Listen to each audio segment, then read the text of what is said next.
High, this is Preetha from San Francisco. আজকে আমরা মানে ম্যান্টেকা ইন্ডিয়ান্স দুর্গাপুজোর সদস্যরা সবাই মিলে চলে গেছিলাম অ্যানিম্যাল সেন্টারে।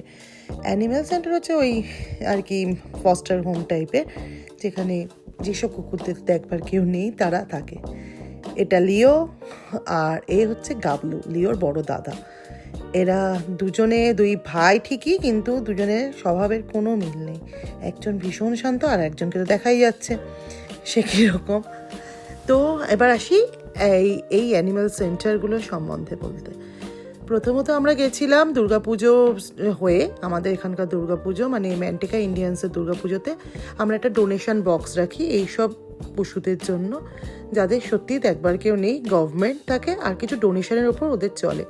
তো আমরা সেই ডোনেশন বক্সে আমরা যারা পেট পেরেন্টস আছি তারা এবং বাইরে থেকে সবাই ডোনেট করে। তো আমাদের কিছু টাকা উঠেছিল, আমরা নিজেরা এবং যারা যারা ডোনেশন দিয়েছে তাদের সবার টাকাটা নিয়ে মানে ডলার নিয়ে গিয়ে আমরা এই সেন্টারে দিয়েছি। এখানে অ্যানিম্যাল সেন্টার যেটা বা ফস্টার হোম যেটা, সে এটি খুব সুন্দরভাবে মেনটেন করা হয়, অবশ্যই দেখাই যাচ্ছে।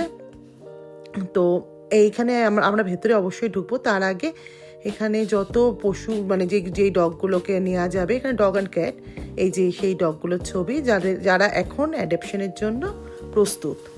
তো এখানে অ্যাডপশন সেন্টারগুলো দু ধরনের হয়। একটা হচ্ছে গিয়ে যারা এই রকম অ্যাডপশনে বাচ্চাদের দেয়, এই যেমন এই ফ্যামিলিটি এসছে, এরা অ্যাডাপ্ট করতে এসছে এখানকার কুকুরদের আর কি।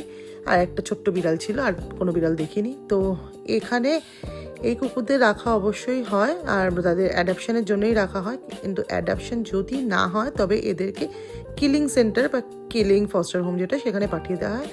কতদিন পরে পাঠানো হয় সেটা আমি সঠিক বলতে পারবো না, কিন্তু কিছুদিন রেখে যদি অ্যাডাপ্ট করা না হয় এদেরকে, তো এদেরকে সেইখানে পাঠিয়ে দেওয়া হয় এবং তাদের মেরে ফেলে আর কি। কুকুরদের কিছু করার থাকে না, এখানে এত কুকুর এত তো রাখা কোনো গভর্নমেন্টের পক্ষেই সম্ভব নয় বা ডোনেশনেও হয় না। এদের দেখে সত্যিই খুব খারাপ লাগছিলো। এরা এদের নিজেদের ভাষায় আমাদের বলছিল আমাদের নিয়ে চলো, কিন্তু আমাদের পক্ষে সম্ভব নয়। আমার তো লিও একটুও অন্য কুকুরকে পছন্দ করে না, কিন্তু এই আমাদের ছেলেমেয়েরা বলছিল আর কি চলো আর একজনকে নিই, কিন্তু আমরা সবাই পেট পেরেন্টস অলরেডি, আমরা আর অ্যাডাপ্ট করার অবস্থায় নেই।